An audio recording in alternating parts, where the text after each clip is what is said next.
All right. Good morning, Dad. Good morning. Today is December 24th, Christmas Eve. Do you have any Christmas cheer to spread with us today? Yeah, uh, with respect to what's going on in the world, the issues that we usually discuss. No, No, yeah, maybe no. we'll find some. Let's not give up hope. Maybe somewhere before the end of this particular podcast, we'll find some Christmas cheer. All right. In search of We'll look Christmas for it. cheer. Okay. Well, I wanted to ask you some questions about the Navy because we brought this up on the last podcast because we were talking about how the blockade and that Trump has imposed on Venezuela has been kind of failing because the last oil tanker just said, no, Yeah, you're not seizing us and just stormed off. And now it seems like they're in the Atlantic. And I don't think there's anything that we could do. Our greatest yeah, armada Navy fleet with short of blowing it up, which would just be a disaster. right. So Yeah, I did read one report on it. Yeah, my understanding is that it's in the Atlantic right now, and heading towards. I think it's heading towards Iran. Um, it's being chased, if you want to use that word, by a Coast Guard vessel. But there's some talk about bringing some sort of specialized, I don't know, naval vessels or uh, having them join the chase, and these would be able to somehow seize this ship, whereas the Coast Guard wasn't. It wasn't able to do it. It doesn't have the capability. I don't know what that means, but that's something I heard. So I don't think they've given up on seizing it. They might be able to seize it somewhere in the middle of the Atlantic, but it is still kind of comical. It is. right, It sounds like it's Keystone Cops to me.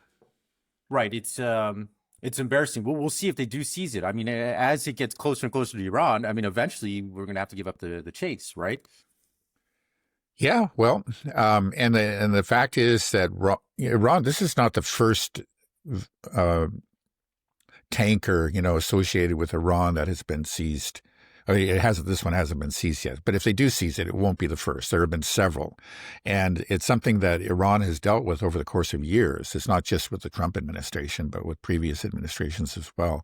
And they have retaliated. They know that they can't just depend on international law or the goodwill of the so-called international community, because there's no goodwill there and no fairness. So they simply retaliate. They seize, one of the other side's tankers, and that's probably what will happen if they indeed, if the Americans indeed manage to take control of this tanker somewhere in the Atlantic. Yeah, I wanted to talk more just about the role of navies in today's day and age, because in the past couple of years, we've seen how navies have been operating. I mean, the biggest example we've had where the U.S. Navy in the Red Sea trying to deal with the Houthis. We were there, and Trump made a big deal out of it, and we saw Biden try to do the same thing, try to deal with the Houthis.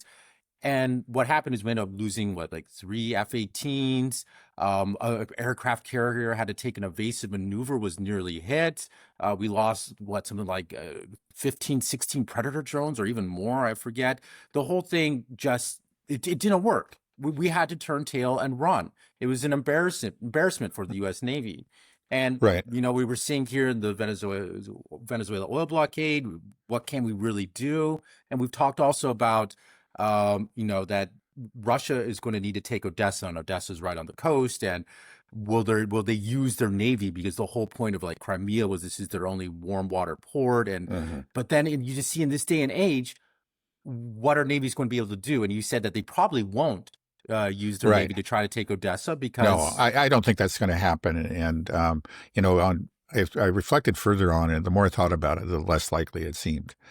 Um, for all the reasons that I gave. And you're just pointing out, it's just the vulnerability of navies in this day and age. We did see what happened in the Red Sea, and we've seen what's happened in the Black Sea too. The Russians were actually forced to pull out of Sevastopol. That's their main naval port on the Black Sea, and to head further to the east.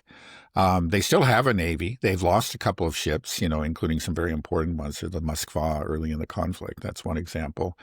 And they do use them. They do use those ships, but mainly as launch platforms for missiles. So these, they will leave port and then launch the ship, but then they return.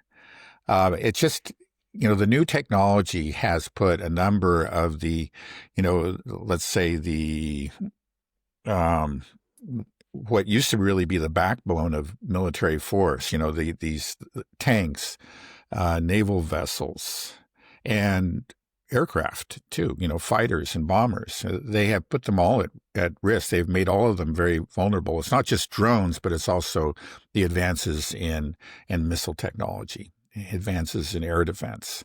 All of these things together. In the case of naval vessels, it's both drones and it's missiles.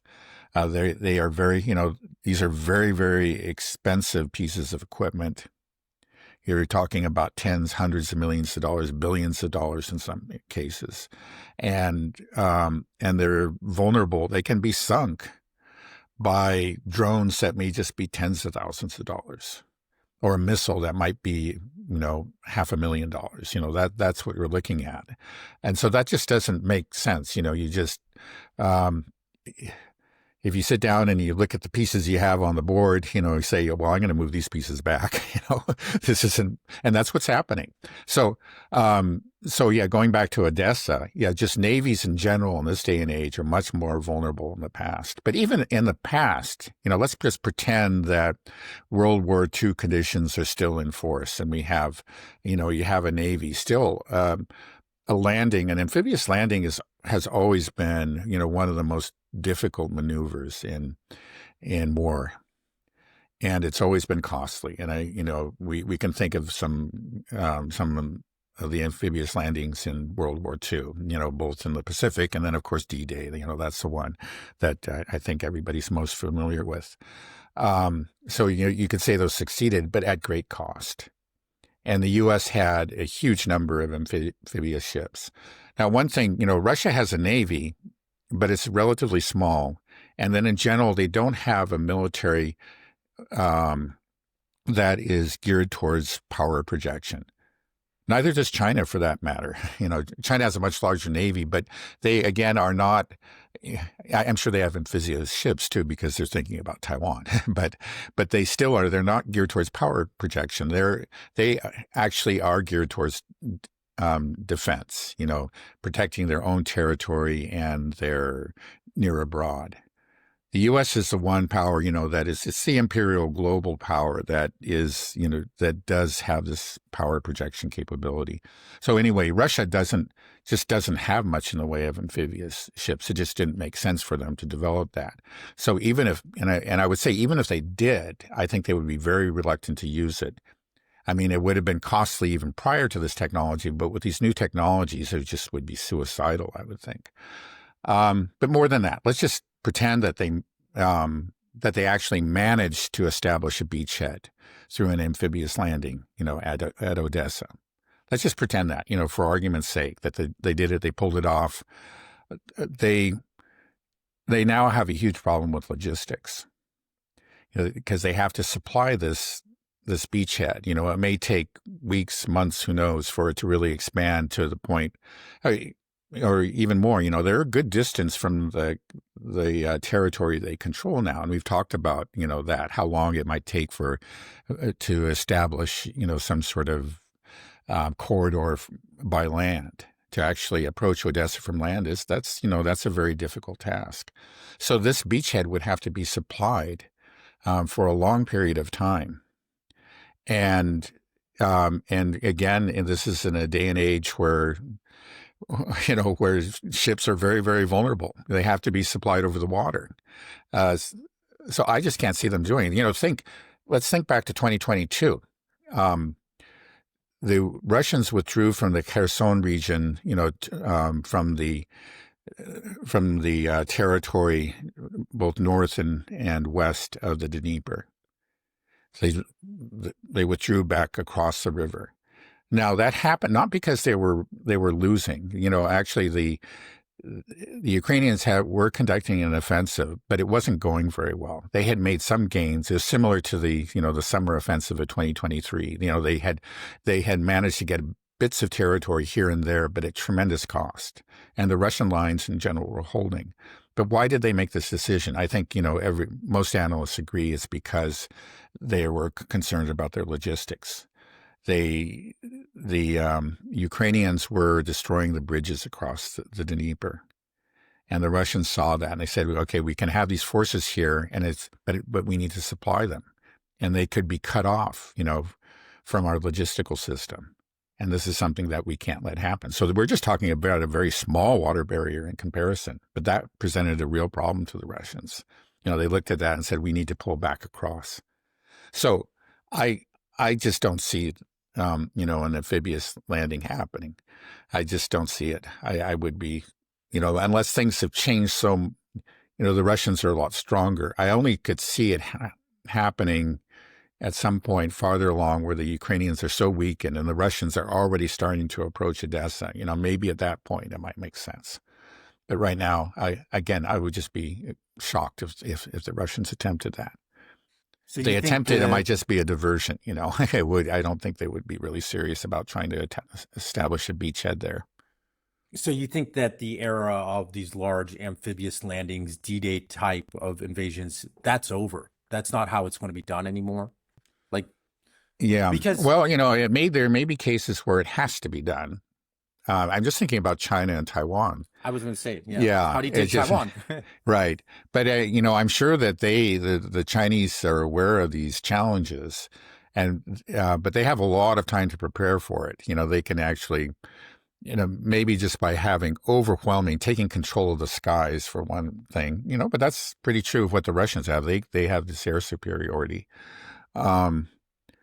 They may decide that they have to do it and they pay the cost. It's just necessary. And I think they can do it, but it will be a very high cost. Yeah, well, with an island like Taiwan that's so close off the coast of China, the Navy, I don't even know how necessary it is, because you can, launch from the mainland and you can enact a total embargo, a blockade on Taiwan, even without the Navy, if China really wanted to. They could just close down that airspace. Yeah. But I was listening to Alexander Mercouris a couple days ago, and he was saying that Odessa is really getting pounded now, Yeah. and he thinks that they might be softening it up for an amphibious invasion, Right. amphibious landing. You don't think that's I don't think so. on the Again, cards I at don't all? think so for all the reasons I've given. I think this is retaliation for the attacks on the ships.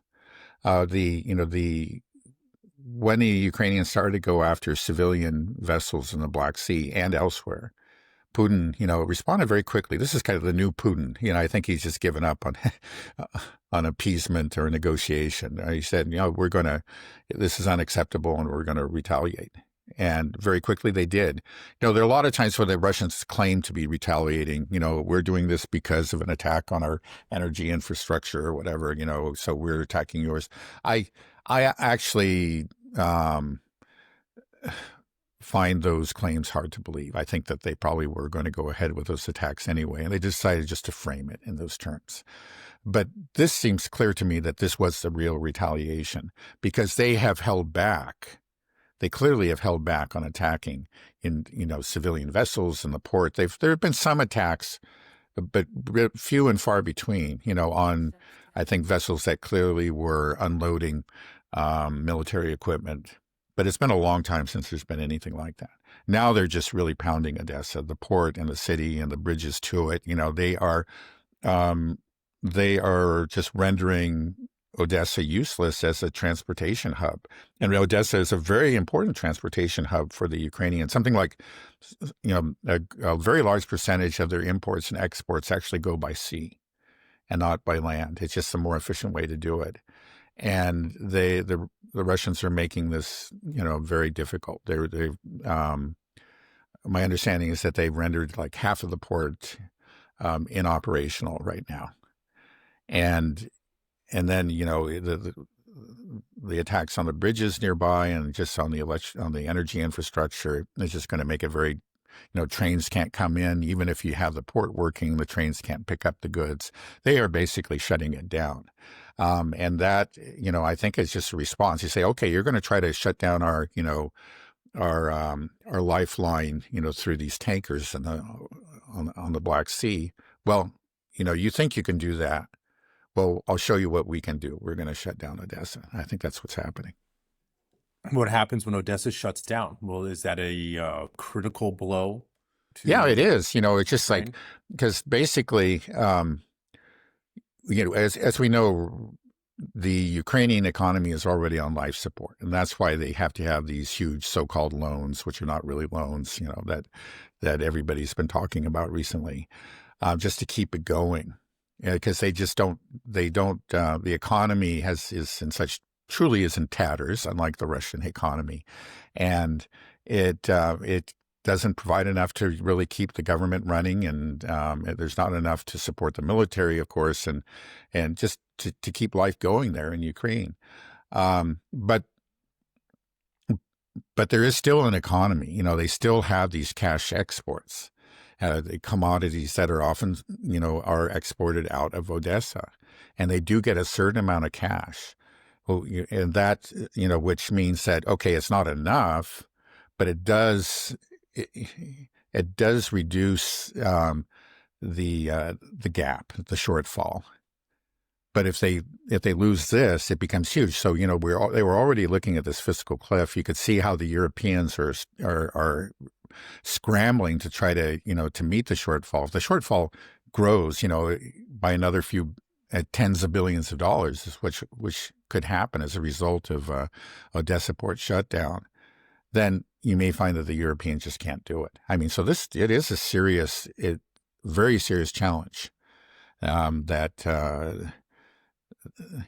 this shutdown of Odessa is posing for Ukraine and the Europeans. Ukraine war supporters, they are always pointing at the Russian economy being on the brink of collapse. I hear that all the time. Oh man, it's just they're really suffering over there. Are they completely unaware, or they just don't even look at what's happening in the Ukraine economy? I mean, you don't have to be a rocket scientist to understand that. Like, they keep on having to ask for money. They're talking about stealing the Russian assets to fund it. Don't they understand that the Ukraine economy is what's collapsing, not the Russian economy? Right. Well, I think they know how bad it is in Ukraine. They just assume, well, but we got the Europeans, and the Europeans will support us, so we don't need to worry. And meanwhile, but Russia doesn't have Europe to support it, and so when it collapses, it really will collapse. I think that's the way they look at it. Okay. Well, I want to go back to just talking about navies a little bit more.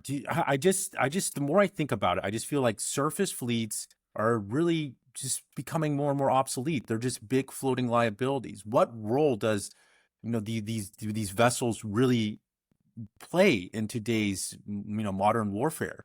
I understand submarines. That's where I would go. I would just put everything into underwater naval fleet power. And that, in fact, is what the Russians are doing. That's my understanding, is they are allocating their resources in that direction. They are creating a first-class, submarine fleet.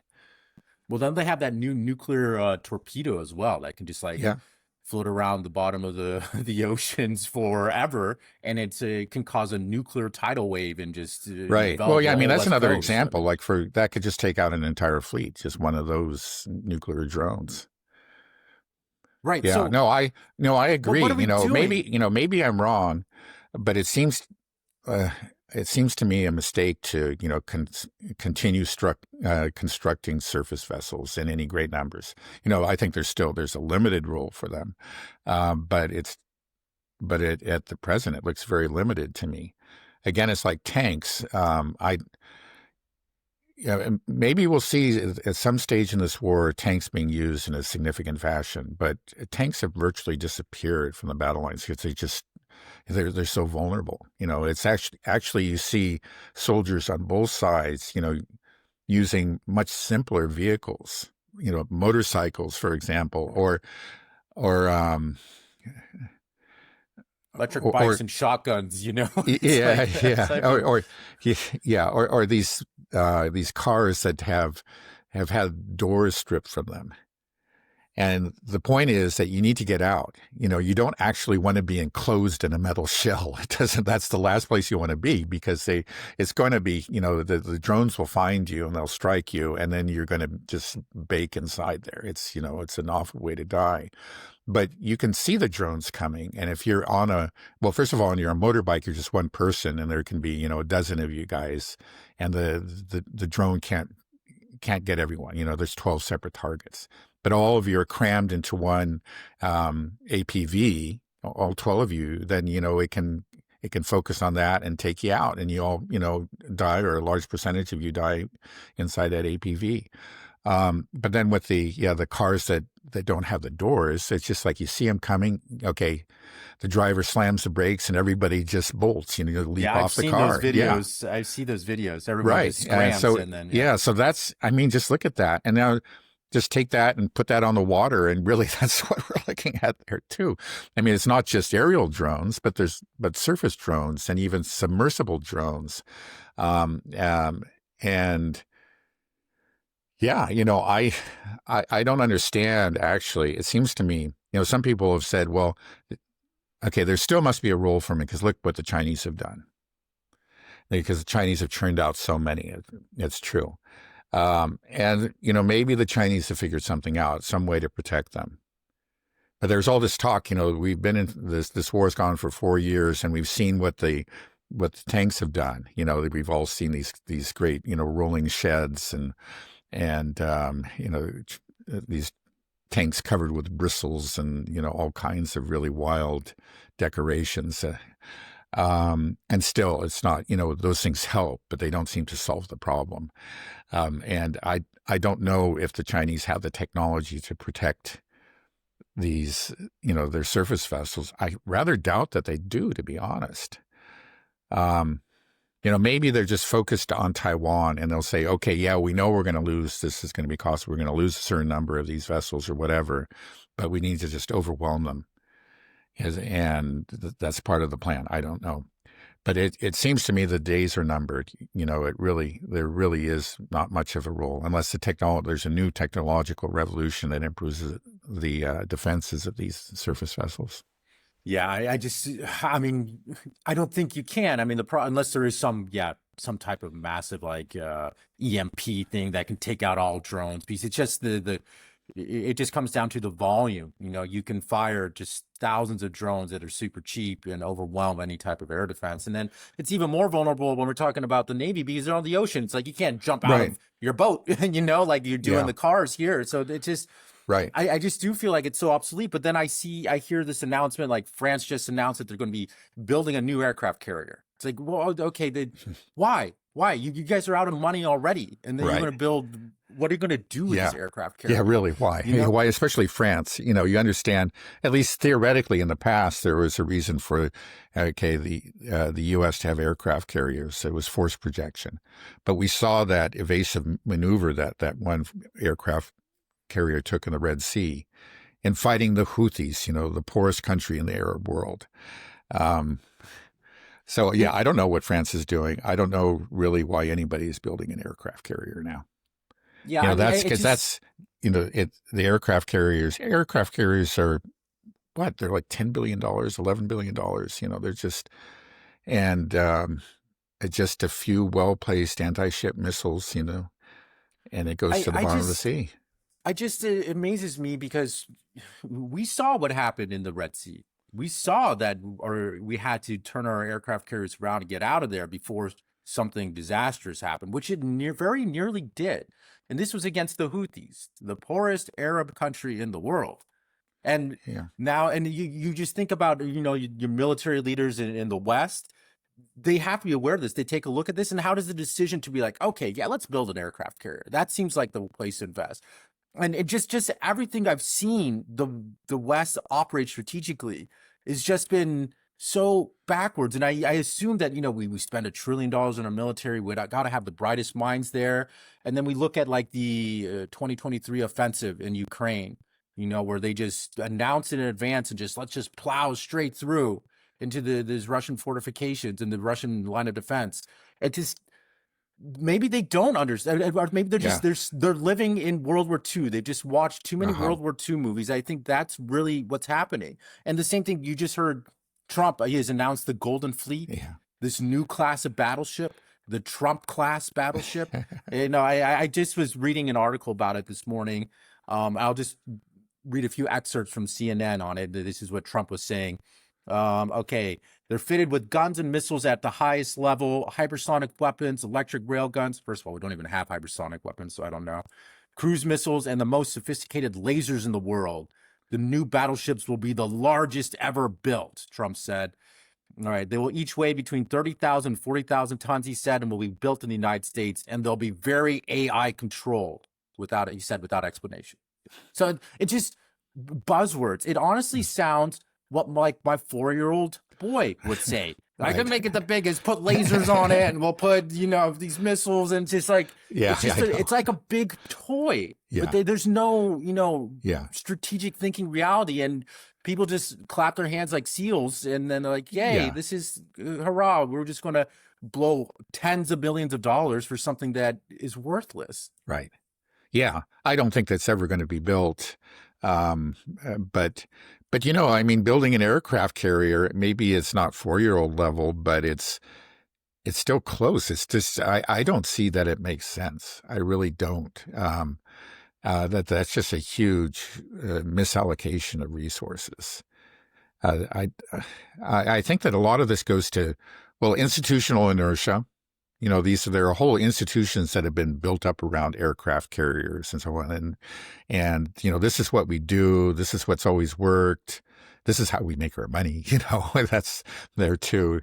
I think that's, if you want to look for an explanation of why France is building an aircraft carrier, it's not because there's actually a need for an aircraft carrier, but a lot of people are going to make money off of it. I think, there's this arrangement that already exists that's very comfortable for everybody concerned.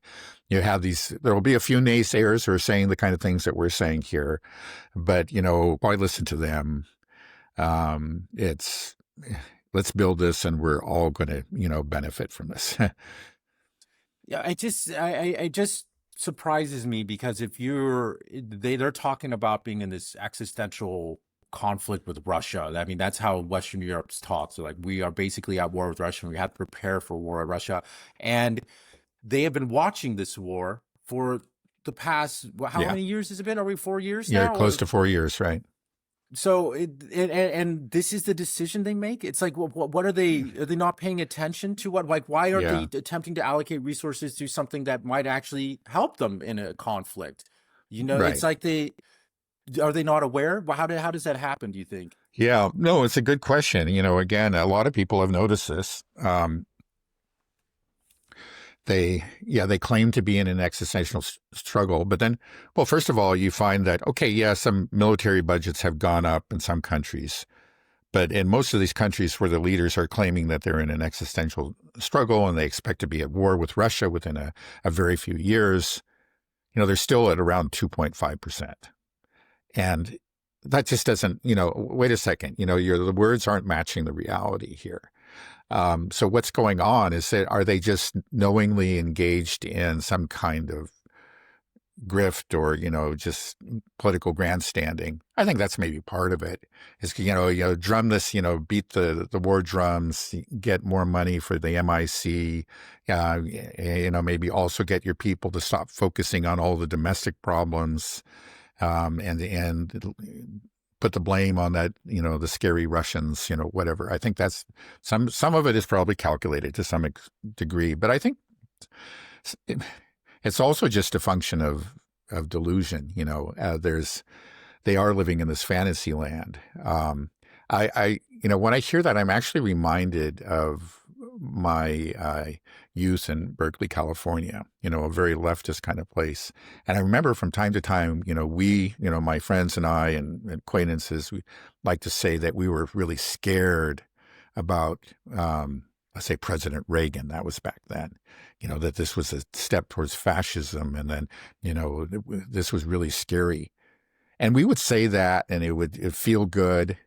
But I stopped and thought about it later and says, none of us were really scared. Kind of think we all knew if we were really scared, we would be behaving we would be leaving the country, or we would be digging our shelters or whatever, or acquiring, but we weren't really scared. We enjoyed saying we were scared because it made us look virtuous, and it made Reagan look bad. That's really what it was all about. And so we kind of like, when you say these things to make it, you kind of like pretend, maybe it's half real to you, but you're engaged in play acting. And I kind of think it's the same thing to some extent with a lot of these Europeans. They talk about being really scared of the Russians and this is, it feels good. We're in an existential struggle and we're the good guys and they're the bad guys. But if you look at the actions they've taken or the lack of action, it tells you that it's not real. And on some level, they know it's not real. Yeah, but the strange thing for me is just the actions that they do take don't even make sense at all. It's like, if you really, like if you're going to spend $10 billion, why wouldn't you invest it in things like drones or in, Right. what's actually being used in this conflict? Yeah. There's obviously just, again, a great deal of institutional inertia. It's part of it's a matter of interests. People are making money off of the old system and the expensive weapon systems that we've long had. But then there's a whole educational system that's set up, military schools and so on. And they've been teaching things one way, and yeah, they should be changing. They should be actually just throwing out all their old textbooks or, study plans or whatever, and just starting all over again. And maybe some of them are doing that, but it seems like by and large, from what I've heard, that's not happening. It's like it's the same people teaching the same things, like the staffs of these military schools are still there, and they're living in the past. They were taught one way. They've always taught it. I'm sure they're exceptional individuals, but by and large, that's what's happening. I mean, the Ukrainians themselves complain about it. They get training from the Brits and from different European countries, and they'll actually tell their instructors, according to the Ukrainians, I'll do what you just told me to do, and I'll be dead in 30 seconds. You don't understand what's going on out there. Yeah, it just makes me think the MIC is just a big grift. It's not a for-purpose military-industrial complex. Yeah, well, I think that's right. I think it's just over time, that's what it's become, and it's something that we've talked about before. But it's just say over an extended period of prosperity and peace. Though we've had our local wars, but they're far from us against weaker opponents. I think it was a long time ago that anybody, who had real power within the MIC, really was thinking about, above all, how do we protect our nation? How do we fight this war? It's ceased to be real at some point. Say, oh, well, we got this whole thing going. Let's just keep it going because it's making so many people rich. I don't know that there was ever a conscious decision to do that, but over time, that's kind of what it became. And that's where we are now. And now it seems like they're unable to get out of that. Maybe there will be a wake up. We're 4 years into this war. Maybe at year, I don't know how long this war will go on, but maybe at year 5 or year 6 or something, that you will actually see some, of these Western militaries really waking up to the new reality. But I just, at this point, you don't see it. Do you think that we're going to see a Western naval vessel go to the bottom of the ocean in the next couple of years? I just feel like that's where we're headed, because we are dumping money into the Navy. When we nearly had some disasters in the Red Sea, and now we're and the whole thing about the Red Sea as well, our excuse was freedom of navigation. And here we are off of Venezuela, just grabbing oil tankers left and right that are owned by the Chinese, or owned by whatever. They're not in international waters. It's not. Right. This is the problem with freedom of navigation. It's not. No, other people pointed this out, including Alexander Mercouris. It's just that, that's been the excuse for so many of our naval actions. We're trying to ensure the freedom of maritime commerce, including, our kind of periodic cruises through the Taiwan Strait. It's always done in the name of freedom of navigation and maritime commerce. Not that there was really any problem to begin with, right? But that's the excuse that we use. But we're the one country that is actually clamping down on this and is chasing tankers across the Atlantic and so forth. Which is, again, like we've said before, this is dangerous. I mean, I am sure that the Chinese are going to retaliate. We know. I think at least 2, maybe 3 incidents, where a Chinese-owned ship has been attacked or seized, and the Chinese, they're not going to take that lying down. They have demonstrated, especially over these last several months, that they hit back and they hit back hard, and so we'll see a response. I don't think there's any doubt about it. Do you think there's a chance that the Chinese Navy might go into the Caribbean? Because like just how we are steaming our ships through the Taiwan Strait and through the South China Sea, just off the coast of China constantly, and we say we're doing that for freedom of navigation. Well, here you've given the precedent saying that you can do this through freedom of navigation, and there is an actual reason to say that we need freedom of navigation because navigation is being restricted by the Americans in Venezuela. They are restricting just legal commerce, by just so then and they're taking Chinese ships. So the Chinese could say, okay, well, freedom of navigation, and it's a legitimate freedom of navigation claim that they're making. You are seizing our ships illegally, so we will send our Navy to ensure freedom of navigation. And then maybe. I mean, they would be fully justified in doing that. Again, it's just like, if we have the right to go through the Taiwan Strait, which the Chinese can't claim as their own waters. And in a way, we acknowledge really is there, because we say Taiwan is, in fact, their territory. We're still on paper, officially recognizing Taiwan as Chinese territory. And so therefore, the Taiwan Strait really is too. But yet we steam through it. Now, you can say you can't go into the Caribbean. It's a Monroe Doctrine for me, but not for the, we've talked about that before. And maybe at some point, the Chinese will call their bluff and say, okay, you're going to get a taste of your own medicine. And we have a real reason for doing this. This is not just show. I don't know if we've reached that point where they may just decide that it's too risky. They don't want to actually have a naval battle in the Caribbean. That is a long ways from home. I don't know. The Russians did escort some convoy of tankers a few months ago, if I remember correctly. And the Chinese, again, do have a lot of naval vessels. They maybe that's one thing they'll do. I just don't know. It would be risky, and I think they may choose some other way of retaliating. Yeah, I wonder how Trump is going to get himself out of this. I think his only way is to escalate. I mean, he looks stupid. Yeah, this is stupid what we're doing, and just this this slow speed chase of this oil tanker that just says they were saying stop. No, we're going. Like that. That's embarrassing for Trump. Yeah. And what I've heard, from different sources is that actually a number of tankers have actually gone right through this so-called blockade, have just ignored it and haven't been seized. So I don't even know what's going on. It's just the whole thing looks obviously was very poorly thought out, like everything else, so much of what Trump does. Yeah, we just look so impotent, Okay, well, maybe we can talk a little bit more about what's happening in Ukraine. Can you give me kind of an update of just the battle line situation and just how Ukraine is faring? Do you see are there any big developments, like a sign of a real collapse or, Yeah.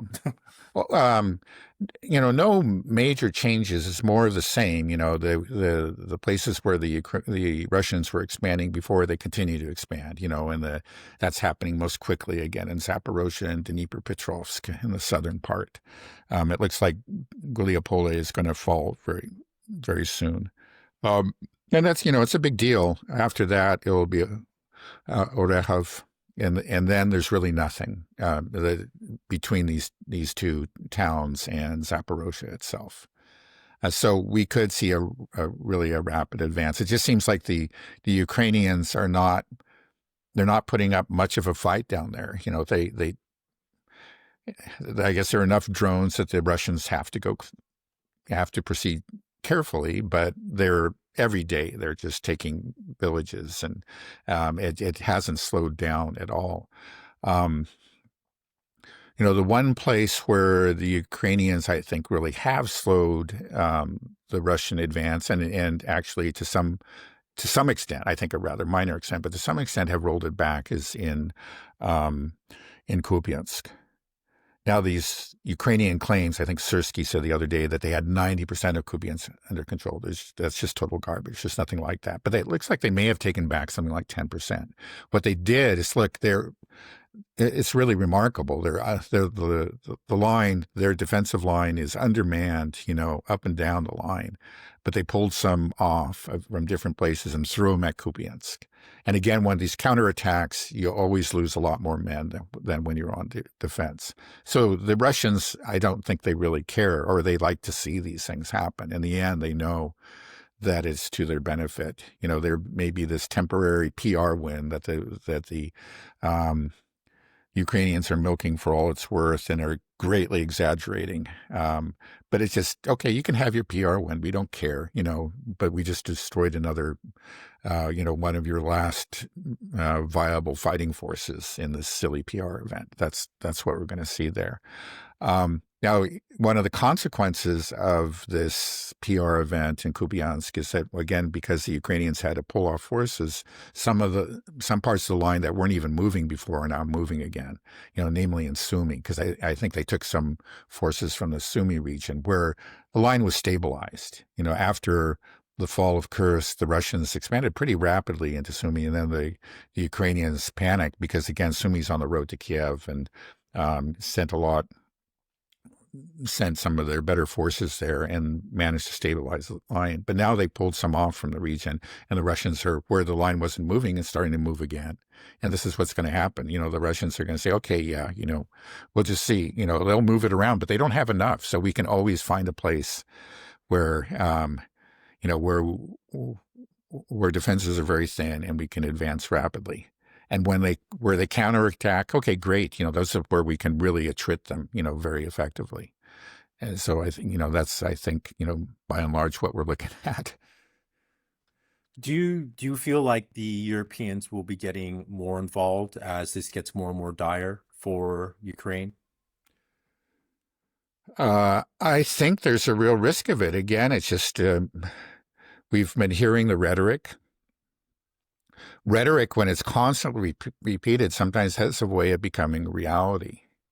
It's just that, yeah, we're going to war with Russia. We're going to war with Russia. We're going to war with Russia. And they're saying this at this point, when the lines are still, let's be honest, the Russians are clearly making important advances in some very key parts along the line. It's still slow. But at some point, I expect it's going to become considerably faster. And when that happens, we already have this hysteria. What is the hysteria going to be like in Europe at that point? And I can see them, I don't really think they have the means, but they talk about it so much and they convince themselves that this is existential, at least on some level. They may actually go and commit forces to Western Ukraine. And then we have a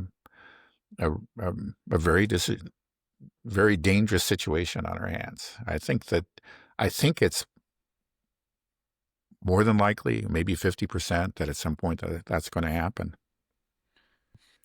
There's so many things that are happening in the world right now that look like they could just completely upend everything we know about the world. I mean, and we have the Ukraine war. We have the Epstein files. We have just this huge fiscal debt. This monetary crisis that's looming here, fiscal crisis that's looming. What do you think is the most important thing? Why that really matters in the world right now? That we really should be paying attention. I mean, are they all just part of the same thing, and that we should be? Well, I'm bringing this up because you when I was talking about the Epstein files on Monday, you always have this position where you feel like that's not super important. It's not that it's not important, well, but yes and no. I guess I'll just say from my own perspective, just looking at, first of all, I think, I'll be honest, I think there's definitely something there, some very bad behavior that's been hidden, by very powerful people, and it should be exposed,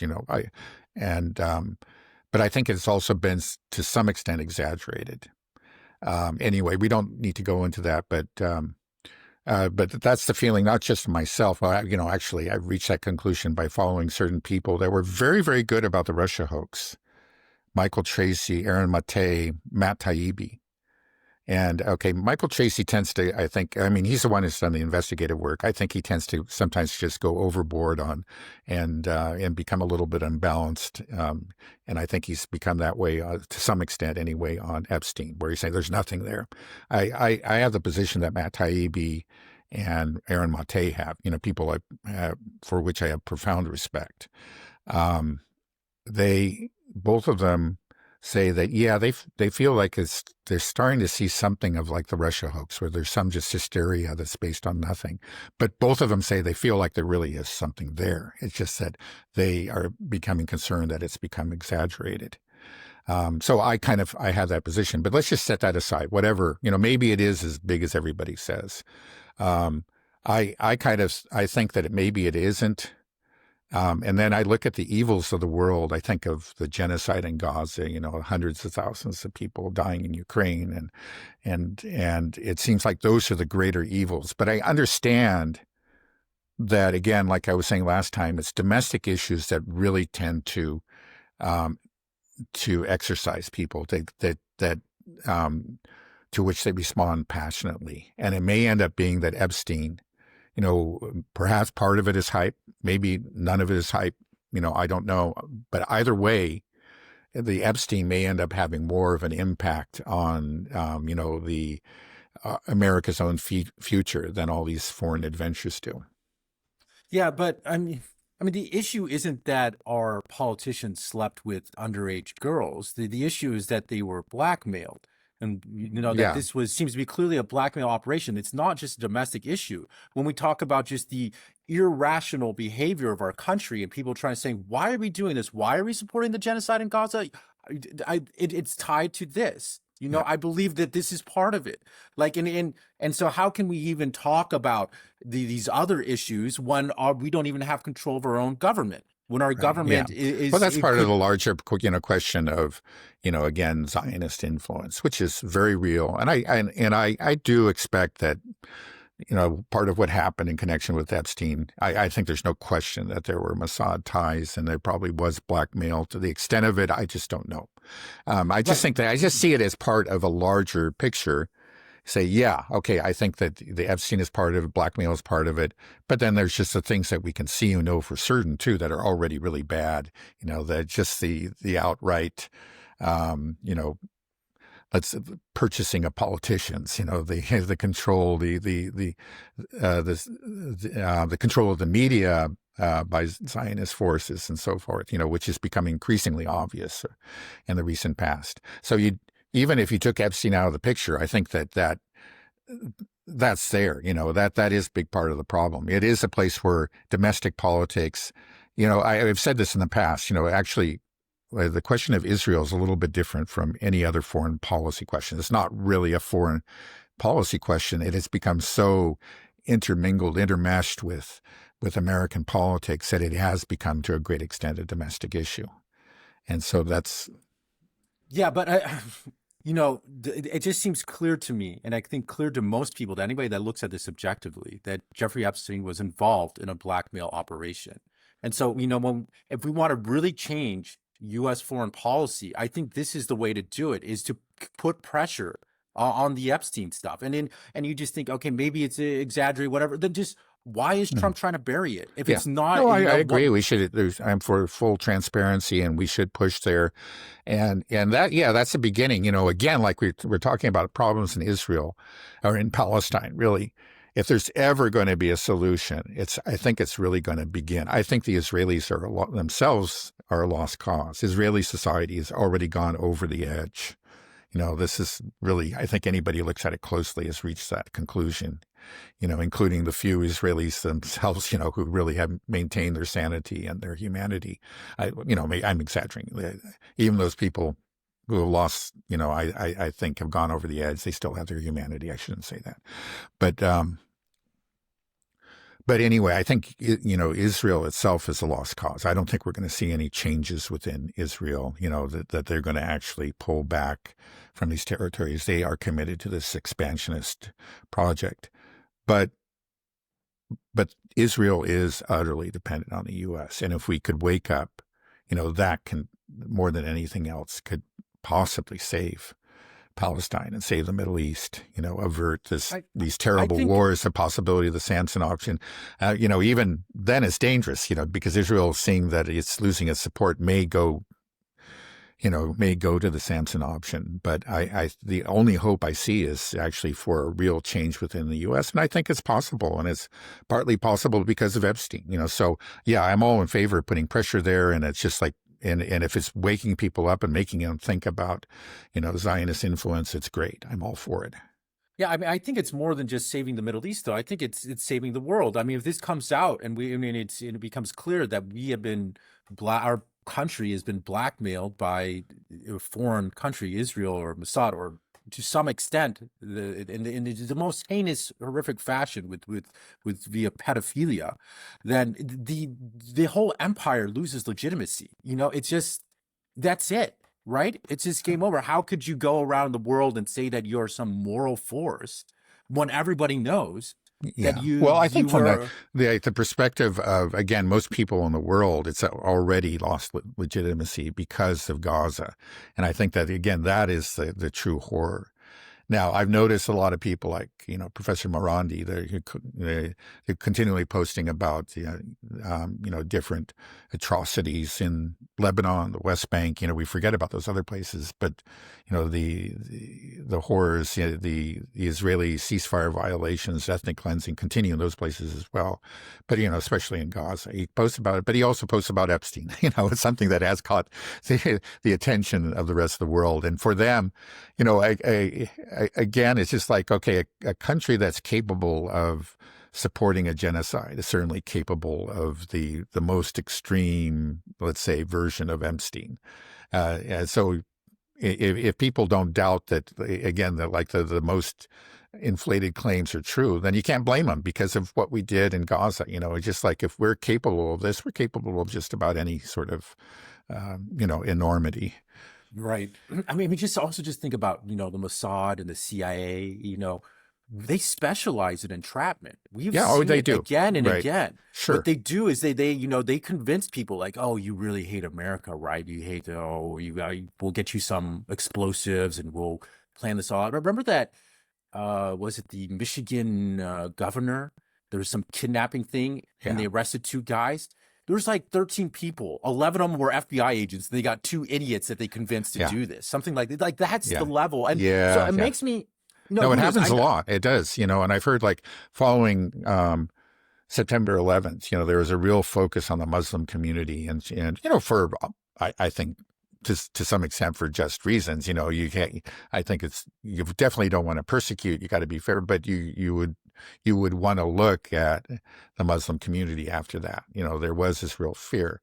Um, Now, but what happened was, there were various plots that were so foiled. And then when you look at I think maybe all of them, or if not all of them, nearly all of them really were entrapments. They were kind of like what you're describing. I mean, that is completely unjustified. I mean, this is really, you look at that and you say, this isn't law enforcement. This is just, it is, yeah, it's law enforcement in the service of, of politics. It's the politicization of our enforcement agencies.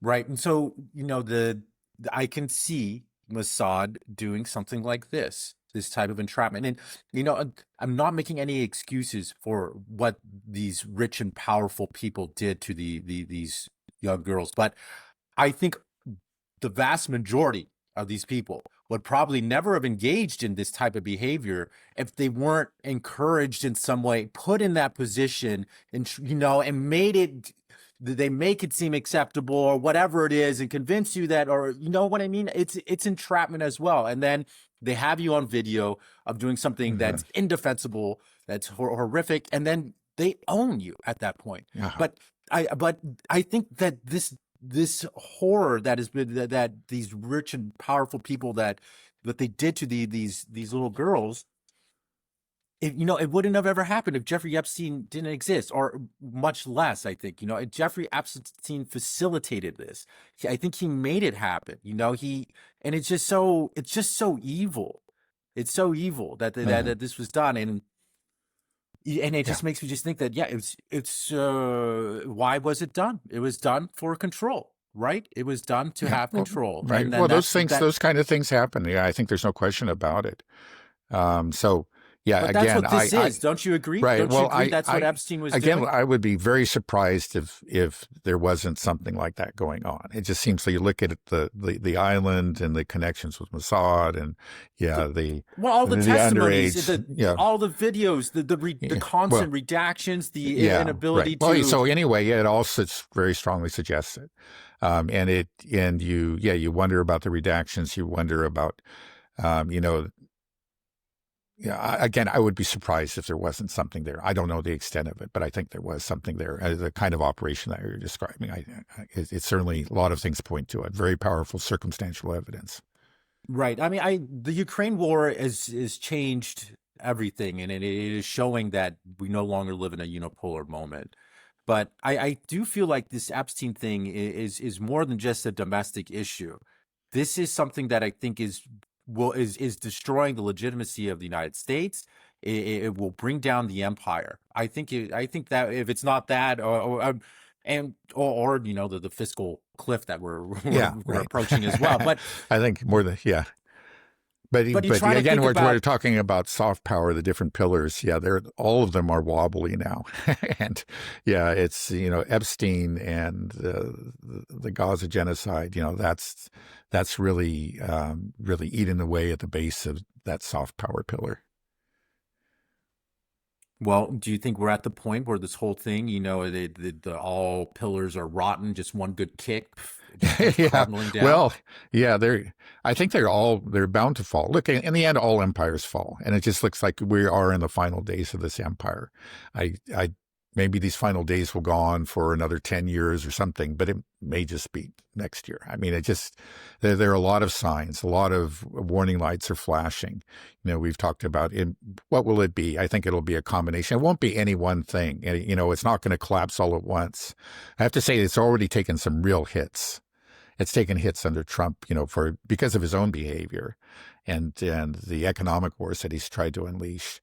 But also, also the scandals, the Epstein scandal, the support for Gaza, the failure, to bring about the collapse of the Russian economy. All of those things have been real blows to the empire, and it's changing things. We see these processes, de-dollarization, rising gold prices and gold reserves by central banks around the world. It shows that actually the people with power in a lot of the world are looking at it and saying, oh, this empire is coming to an end. Yeah. I felt like that was a good place to end, but I want to ask you something else. Okay, that's fine. Yeah. So, we were talking about the potential of war with Iran again, that we were seeing the first signs of it because Netanyahu is supposed to meet with Trump on December 29th, and people are saying that it is to ask us to go to war with Iran, and that they will start to prep the public. And I saw AIPAC post on X saying that Iran's ballistic missile program is the greatest threat to the world now, trying to pump out this propaganda. But it was not well received. It was viewed like a million times, had like 60 likes and tons of people saying like, hey, didn't you attack Iran first? Or aren't you the threat? Yeah, right. Just right. Iran didn't attack you first, you attacked them. So did you feel like this is you're starting to see some more groundwork being laid, or is it's really just we see the beginnings of some campaign. That's what I was looking for and wasn't seeing before. There wasn't any preparatory campaign, because we've always seen that in the past. We want to prepare the public for this, and especially when it comes to anything to do with Israel and Iran. That's been a pattern, and I wasn't seeing it a couple of months ago, but we're seeing what maybe, we don't know how far this will go, maybe is the beginnings of such a campaign. If it is, the campaign has just kicked off. It hasn't actually gone into high gear yet. Who knows? We'll see what happens. In the end, maybe there's a possibility that um, that Netanyahu will use this threat to attack Iran as a bargaining chip, to get more flexibility with respect to Gaza or something. That he's done that kind of thing in the past, it's well known. So let's see. It may not be a serious effort. It may be just a negotiating move, essentially, or a move in preparation for negotiations. But if it continues, then yeah, I think we're going to have to expect another war with Iran. Are you hoping for, I don't know if hope is the right word. I just want Israel to pay for what it's done, to have some type of justice. And I don't want the Iranian people to suffer. I don't want nukes to be, go off. But this has to end. Israel just can't get away with this. I was just thinking the other day, I'm sure everybody's heard these reports from doctors saying, that they find like toddlers with, shot through the heart or in the head, like reports like this. And it's just hard for me to believe that there are people out there in the world that can look through the scope of a rifle and see a little kid, a 5-year-old or a 6-year-old girl, just playing in the rubble and then kill her, just shoot her. It's just, that's like the most evil thing. Yeah. I just don't know how anybody could just do that. Who could pull that trigger? Yeah. And it just, those people have to be brought to justice. It happens. And then the thing is that isn't even, and there's a large segment of Israeli society that actually celebrates those acts. I mean, people very openly say, the children are guilty too. And it's, it's there. It's not just a few bad apples. It's unfortunately, it's something, it's a part of, you're seeing actions that reflect, a reality and a good part of Israeli society. They simply have no regard for the value of any human life, among the Gazans, the Palestinians in general. Any human life, including just a little kid. Yeah. Yeah. What do you do with people like that? Yeah. Well, that's the thing. Was just that I don't know. I just saying, I don't know. This is dangerous. And the thing is, but they can do so much damage because they have this unconditional support from the U.S. So we never would have gotten here. I think, it wasn't inevitable that these kind of people would start to take over in Israel. But we have made it possible through the unconditional support. It used to be, it's like, maybe we should, there were cooler heads in Israel, people more humane who say we shouldn't do this, and they would say, if we do this, we're going to lose our support from the U.S. And as the radicals, they have again and again have been proven right. And that is that, hey, we can do this and we'll still have support, unconditional support from the U.S. And so that has weakened the people who have been rational and humane within Israel, and that they have become, just sort of almost a laughing stock. It's just like, all those silly ideas that you had. And it's just the Ben Gvirs and these sort of the people are taking over. And in large part, we have made that possible. We really have made it possible. And the only thing I can hope for is that maybe we can reverse that process if a real change, takes place in the U.S. and we say no, and we really mean it, and you're not getting another bullet. This is wrong. And they begin to understand in Israel, there's a new reality. Perhaps, there can be we can see a peaceful change. I don't know if it's possible though. I think that change is contingent on Epstein. I mean, because if it's true, if there really was, it was a blackmail operation, if that's what they have over people, then it needs to come out so that way we can break free, because otherwise, like why are we doing this? Why do we support this? How can we defend a country that snipes toddlers, little girls? Like it's beyond the pale. It's just indefensible. And why can we, how are we supporting that? How are we justifying it? I think it Yeah. comes down to this. Yeah. I understand there's the money, there's the ideology, but it gets to a point because there's so much pressure. I see it at the videos from these Turning Point USA events where these pastors are speaking, and then a kid comes up and says, like, we see so many innocent women and children being killed. There has to be a level of collateral damage that's unacceptable. How is this? Right. And the pastors are like, well, we don't know if it's true. We love Israel. Israel's perfect. Like, that's not working. Why Yeah. are they saying that? Why can't you just say, yes, the killing of these kids is horrific and we need to do better. It's not acceptable. Yeah. Well, I fortunately, think, people are waking up in a way that they haven't before. I mean, this is we are seeing some real changes, and let's hope it continues. And let's yeah, hope. and this is why. Let's hope that the efforts, on the part of people like Larry Ellison to shut it all down fail. And it looks like so far their efforts are failing. Yeah, I mean that's why I think this. I'm fascinated by like the Epstein and Charlie Kirk stuff. Yeah. Like if No, you're right. I mean, in the end, I think that could be where it happens. That's right. Again, I tend to focus on what's happening overseas, but I understand that that's not what most people do. And yeah, that this is in the end, this is maybe where it will be happen, in connection with these incidents, with these right. affairs. And if this stuff comes to light, it can maybe that's what will end all this insanity, this madness, this that we're living through right now. I really hope so. So yeah, I hope Ro Khanna and Thomas Massey pushing strong, just like keep it up. And I don't want to stop talking about it because I feel like it's my small part of applying a little bit of pressure Yeah. on this, and that maybe we can just end all of this. Okay, well, I think we can end it there, Dad. Okay. Yeah. Merry Christmas, everybody. Thank you so much for listening and following. My dad and I, we started a Substack. Well, we had one originally, and my dad was writing a few articles, but then kind of fell off. But now what we're doing is just doing like show notes with every episode. And then, Dad, when you have time, you'll probably write another article for members at some point, right? But Dad's a pretty good writer, actually. So he used to do a lot more writing. So hopefully we can get you writing some more. But yeah, if you're interested, just subscribe to the Substack or become a member. Appreciate the support. Okay, that's it. Thank you very much. Have a good day, Dad. And you Merry too. Christmas, everybody. Okay, bye. Bye.